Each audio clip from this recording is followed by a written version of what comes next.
샬롬 축복합니다. 오늘도 예수님 안에서 성령 충만한 하루 되시길 축복합니다. 마태복음 5장에 있는 말씀 우리 함께 볼 텐데요. 오늘부터 볼 마태복음 5장 1절부터 7장 29절에 있는 말씀은요. 마태복음에 총 5가지의 강화, 가르침이 등장을 하는데 그 중에 첫 번째에 해당을 합니다. 마태복음은 총 5개의 강화로 짜여져 있는 아주 정교한 가르침인데요. 누가복음에도 기록된 부분들이 있지만 마태복음에만 기록된 독특한 부분들이 많이 있습니다. 그리고 이 모든 가르침들은 우리가 이 땅에서 어떻게 살아가야 되는지, 그리스도의 제자로 어떤 삶을 살아야 하는지, 그리고 우리가 꿈꾸는, 우리가 바라고 또 기다리는 천국에서의 삶은 어떤 것인지에 대해서 가르쳐 주고 있습니다. 그러면 말씀으로 들어가 보겠습니다.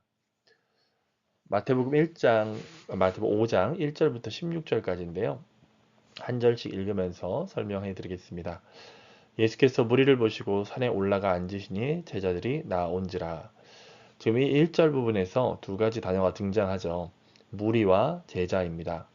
무리를 보시고 제자들이 나온지라. 분명히 무리와 제자를 엄연히 구분하고 있는 것을 볼 수가 있죠. 무리와 제자의 차이점이 무엇일까요?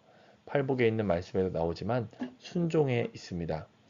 무리도 말씀을 듣습니다. 그러나 순종하지는 않습니다.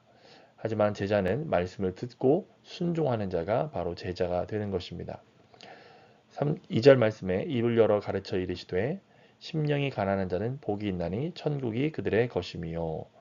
애통하는 자는 복이 있나니 그들이 위로를 받을 것이며 온유한 자는 복이 있나니 그들이 땅을 기업으로 받을 것이며 의에 줄이고 목마른 자는 복이 있나니 그들이 배부를 것이며 계속 복이 있나니 뭐뭐 할 것이다. 복이 있나니 뭐뭐 할 것이다가 반복되고 있죠.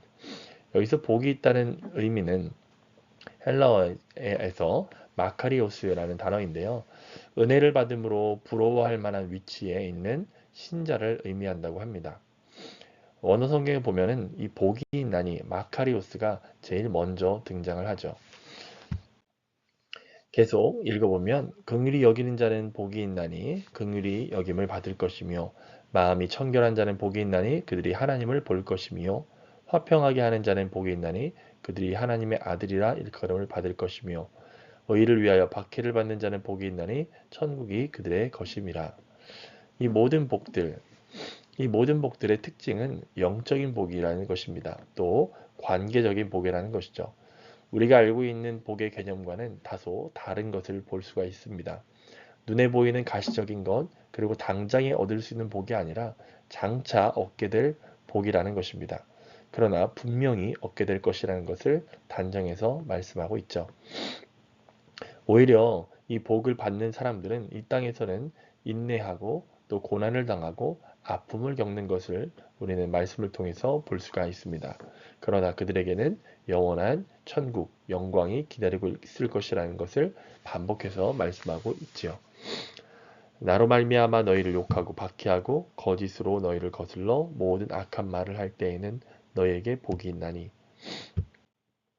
기뻐하고 즐거워하라. 하늘에서 너희의 상이 큼이라. 너희 전에 있던 선지자들도 이같이 박해하였느니라.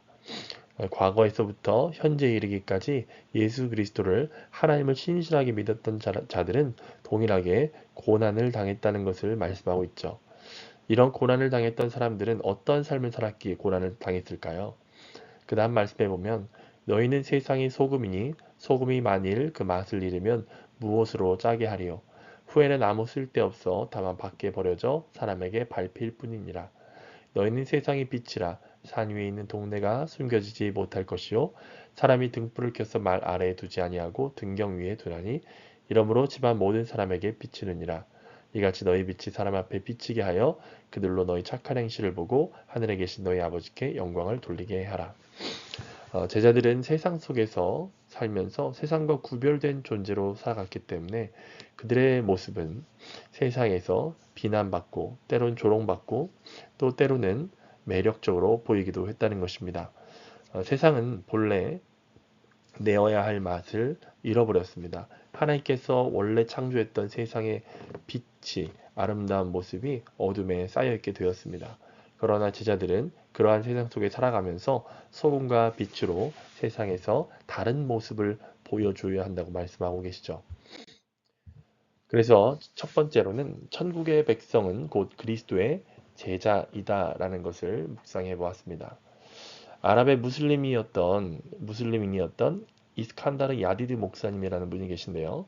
그분이 이런 말을 했습니다. 모든 그리스도인이 그리스도인이라면 오늘날 이슬람은 없을 것이다. 아, 오늘날 기독교의 문제는 천국의 백성이라는 명함을 내밀지만 그리스도의 제자다운 모습을 보여주지 못하는 데 있죠. 우리의 심령은 분주하고 쾌락을 추구하고 참을성이 없으며 세상의 성공에 목말라하고 사랑이 없고 향락에 오염되어 있으며 편을 갈라 싸우기 좋아하고 희생하기를 싫어하는 것이 안타까운 우리의 모습입니다. 그러나 하나님은 우리에게 제자다운 삶으로 살아갈 수 있도록 성령을 보내주셨어요. 존 스토트 목사님이 그의 제자도에서 이런 말을 합니다. 하나님의 뜻은 우리가 그리스도처럼 되는 것이며 하나님의 방법은 우리를 성령으로 충만하게 하시는 것이다.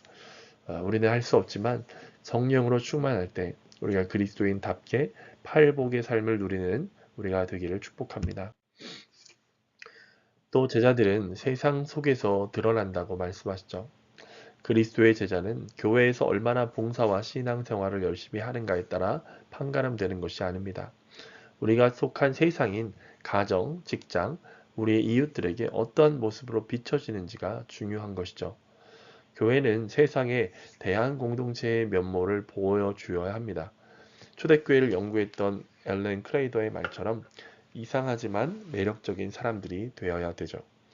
오늘 나는 어떤 맛을 내고 어떤 빛을 내는 삶을 살아야 할까요? 로마서 12장 2절 말씀에 이렇게 말씀하시죠. 너희는 이 세대를 본받지 말고 오직 마음을 새롭게 함으로 변화를 받아 하나님의 선하시고 기뻐하시고 온전하신 뜻이 무엇인지 분별하도록 하라. 하나님의 말씀을 읽고 그 말씀의 뜻대로 살아가기를 열심을 다하다 보면 우리가 어느샌가 세상과 다른 모습으로 살아가는 것을 우리가 보게 될 것입니다. 예전에 즐기던 세상의 문화와 오락들이 저절로 끊어지게 될 것입니다. 그리고 사람들에게 그리스도인이 어떤 사람인지 그리고 하나님은 어떤 분인지를 우리의 삶을 통해서 드러내주게 될 것입니다. 함께 기도합시다. 천국의 백성으로서 제자의 삶을 살지 못했음을 회개합니다. 우리 안에 세상의 문화와 습관들이 무너질지어다. 세상의 문화가 그리스도의 문화와 삶으로 변화되게 하여 주옵소서. 세상 속에서 소금과 빛의 사명을 감당하며 구별된 그리스도인이 되게 하소서.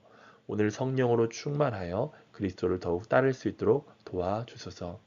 오늘 이 기도를 드리면서 오늘도 제자의 삶으로 살아가는 여러분 되시기를 축복합니다. 같이 기도하겠습니다.